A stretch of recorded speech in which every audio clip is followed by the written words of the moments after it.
Kita semua tahu ada 6 selat utama di dunia ini, atau disebut Major Strait. Dari 6 selat utama dunia tersebut, 4 ternyata berada di Indonesia. Mengapa dikatakan Major Strait atau selat utama? Benar, selat itu adalah laut di antara 2 pulau. Ada ratusan sebenarnya di dunia ini. Tapi mengapa dikatakan ada selat utama? Karena selat itu dilalui oleh kapal perniagaan. Jalur niaga tersebut memberikan julukan sebagai Major Strait. Dari 6 selat tersebut, nomor 1 ada di wilayah Indonesia, yaitu Selat Malaka. Sekali lagi, dari 6 selat penting dunia tersebut, 4 berada di Indonesia, di mana kita ketahui terusan Panama, terusan Suez itu adalah selat yang di luar Indonesia. Tetapi tahukah kita bahwa Selat Malaka adalah selat yang dilewati lebih dari 100.000 vessel atau kapal niaga besar setiap tahunnya.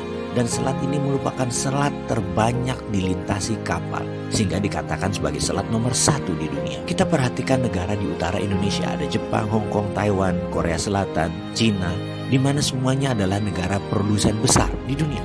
20% vessel mereka ke Amerika Utara, 80% kapal niaga mereka menuju arah Asia Timur, Asia Tenggara, Afrika, dan Eropa. Dan semuanya melalui selat di Indonesia. Bahkan ada 18 juta barel per hari kebutuhan BBM negara utara Indonesia tersebut, di mana 80%-nya disediakan oleh Selat Hormuz, juga melalui Selat Malaka. Australia kalau mengirim barang ke negara utara Indonesia tersebut, pasti melewati Selat Lombok dan Selat Makassar. Lalu Indonesia dapat apa sih sebenarnya? Jujur, Indonesia tidak dapat apa-apa dari laut yang dipakai tersebut, dari selat yang dipakai tersebut, tidak dapat apa-apa. Oke, itu masa lalu. Kalau ke depan bagaimana? Bagaimana kalau kita kendalikan selat itu sebagai aset bangsa? Peraturan internasional tidak ada yang mengatur negara archipelago seperti wilayah Indonesia, seperti wilayah negara-negara Pasifik Selatan. Kita peraturan internasional itu selalu mengacu pada aturan kontinental atau daratan. Kita harus ubah wilayah laut selat Indonesia sebagai wilayah Indonesia,